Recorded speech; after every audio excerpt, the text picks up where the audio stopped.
اعوذ باللہ من الشیطان الرجیم بسم اللہ الرحمن الرحیم۔ میرے عزیزو، تصور شیک کیا ہے؟ تصور شیک میرے عزیزو ایک ایسی چیز ہے جیسے راستہ چلنے والے کے لیے کوئی چیز معین اور مددگار ہوتی ہے۔ مثال کے طور پر دلی ممبئی جانے کے لیے بس یا ٹرین کی ضرورت ہے، بغیر اس کے پہنچنا مشکل ہے۔ اسی طریقے سے میرے عزیزو، اللہ تک پہنچنا بڑا مشکل ہے جب تک کوئی ذریعہ وہاں تک نہ ملے۔ انسان خود ایسا نہیں ہوتا کہ خود براہ راست اللہ سے تعلق پیدا کر لے۔ جہاں بجلی بنتی ہے، ایسا نہیں ہوتا ہے کہ انسان ڈائریکٹ وہاں کی مشینریوں سے تار اور کنیکشن جوڑ کر اپنے گھر میں اس بجلی کا استعمال کر لے، بلکہ ہوتا یہ ہے کہ جہاں بجلی بنتی ہے وہاں سے چھوٹے چھوٹے ٹرانسفارمر میں بجلی سپلائی ہوتی ہے اور پھر تعداد اور حساب سے وہاں سے آگے کو دی جاتی ہے، پھر وہ استعمال ہوتی ہے تو فائدہ ہوتا ہے۔ اگر براہ راست بجلی بننے کی جگہ سے رابطہ کریں گے تو میرے عزیزو اتنی بڑی مشینری نہیں ہے کہ جو اس کو برداشت کر سکے۔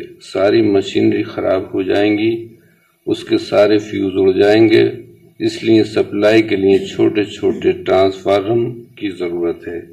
اسی طریقے سے اللہ رب العزت کے عشق اور محبت کا جو ٹرانسفارمر ہے، جو بنے ہوئے ہیں، اللہ رب العزت کی معرفت کے جو مرکز بنے ہوئے ہیں، جو چھوٹی یا بڑی شکلوں میں، اور وہ اللہ والوں کے قلوب ہیں۔ اے میرے عزیزو، جب انسان وہاں سے تعلق پیدا کرتا ہے تو پھر وحدہ لا شریک جس کو چاہتا ہے براہ راست اپنی طرف رجوع کر لیتا ہے۔ یہاں کسی کو دخل نہیں، بس یہ کہہ سکتے ہیں کہ تصور شیک وہاں تک پہنچانے کا ایک ذریعہ ہے جس کو فنا فی الشیک کہا گیا ہے۔ فنا فی الشیک کون ہوتا ہے؟ جس کا دل کا تعلق اپنے حضرت کے دل سے لگا ہوتا ہے، اس کا تصور اچھا ہوتا ہے تو پھر وہ فنا فی الشیک ہو جاتا ہے۔ راہ تصوف میں 4 چیزیں ہیں، سب سن لیں۔ راہ تصور میں 4 چیزیں ہیں۔ فنا فی الشیک پہلا کیا ہے؟ فنا فی الشیک، شیک کی محبت میں غرق ہونا پڑے گا۔ اس کے بعد فنا فی الرسول، تیسرا فنا فی اللہ، اور اس کے بعد بقا۔ اصل جو چیز ہے وہ بقا ہے، مطلوب جو ہے وہ بقا ہے، مقصود جو چیز ہے وہ بقا ہے۔ نہ فنا فی الشیک بقا ہے، نہ فنا فی الرسول بقا ہے، نہ فنا فی اللہ بقا ہے۔ بقا تو بس بقا ہی ہے۔ فنا فی الشیک بھی ایک راہ ہے، فنا فی الرسول بھی ایک راہ ہے، فنا فی اللہ بھی ایک راہ ہے۔ یہ سب راہیں ہیں۔ جب پہلے انسان دلی کا سفر کرے گا تب ممبئی تک پہنچ سکتا ہے، اور پہلے جب ممبئی تک کا سفر کرے گا تب کہیں اگلا سفر کر سکتا ہے۔ اسی طریقے سے پہلے فنا فی الشیک بنے گا، فنا فی الرسول تبھی بن سکتا ہے، ورنہ میرے عزیزو فنا فی الرسول بننا مشکل ہے۔ جب انسان فنا فی الشیک بن جاتا ہے تو پھر شیک ہی اپنی توجہات سے فنا فی الرسول کے دائرے میں پہنچاتا ہے۔ جب شیک دیکھ لیتا ہے کہ فنا فی الشیک بن چکا ہے تو پھر مرشد اس کو فنا فی الرسول تک پہنچا دیتا ہے، اور جب انسان فنا فی الرسول بن جاتا ہے پھر اللہ کے نبی صلی اللہ علیہ وسلم کی توجہات اور آپ کی عنایت سے فنا فی اللہ میں پہنچ جاتا ہے۔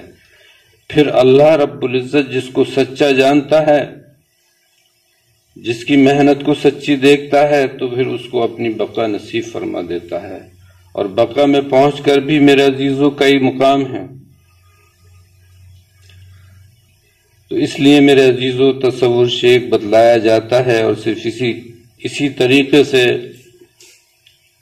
بتلایا جاتا ہے کہ جیسے ایک چھوٹا سا بچہ ہوتا ہے، جب اس کی ماں ہوتی ہے تو وہ کسی اور کی ماں کی طرف للچاتا نہیں ہے، اپنی ماں کی طرف ہی اس کی نظر ہوتی ہے۔ جب اس کی ماں ہوتی ہے اور ماں کا دودھ اس کے منہ میں لگ جاتا ہے تو میرے عزیزو، اپنی ماں کے دودھ کے سامنے وہ کسی بھی چیز کو پسند نہیں کرتا ہے، یہاں تک کہ اگر ماں بھی اس کو کوئی چیز دیتی ہے تو ہاتھ مار کر گرا دیتا ہے اور ماں کی چھاتی اسے چمٹ جاتا ہے۔ کیا ماں اس کو ہمیشہ دودھ پلاتی رہے گی؟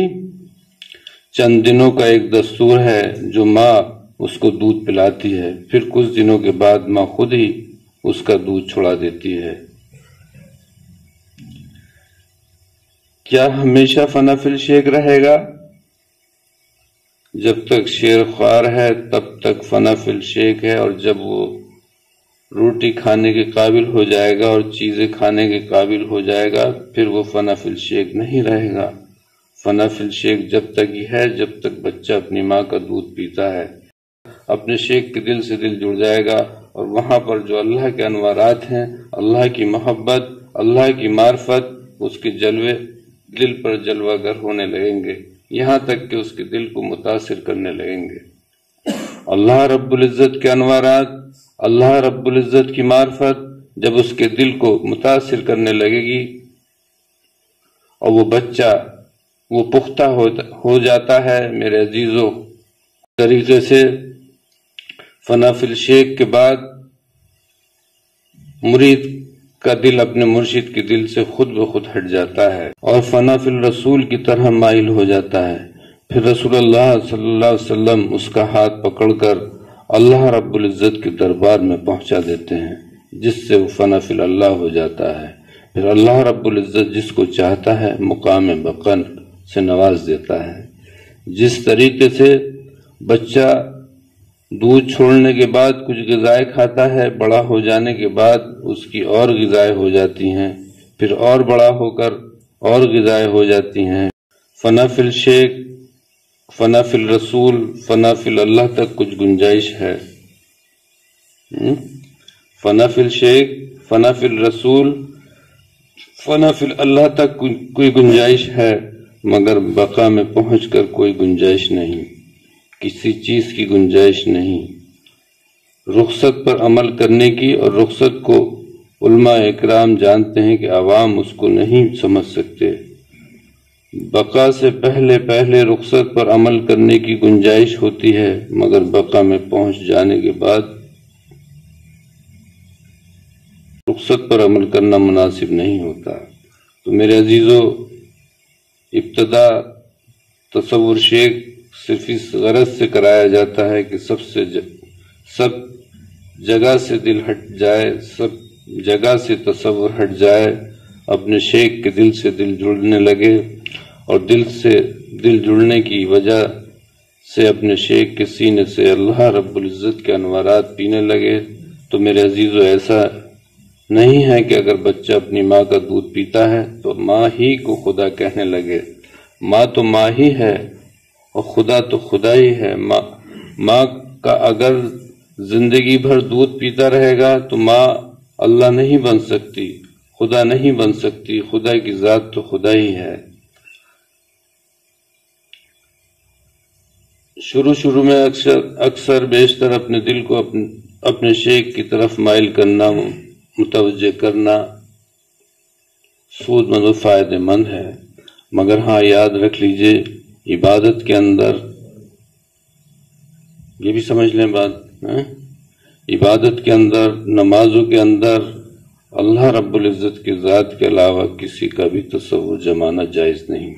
جب کسی اہل دل سے دل جڑتا ہے تو اس کی طرف متوجہ ہونے سے 10-5 دن ہی کی محنت رنگ لے آتی ہے، اور اگر کسی اہل دل سے دل نہیں جڑتا ہے تو لمبے وظیفے بھی اتنا رنگ نہیں لا پاتے ہیں۔ حالانکہ اللہ کا نام لینا ہر حال میں مبارک ہے، اللہ کا اسم ذات بڑا ہے، اللہ کے سبھی نام بڑے ہیں، پاک ہیں، ہر حال میں ان کا لینا ثواب ہے اور اچھا ہے۔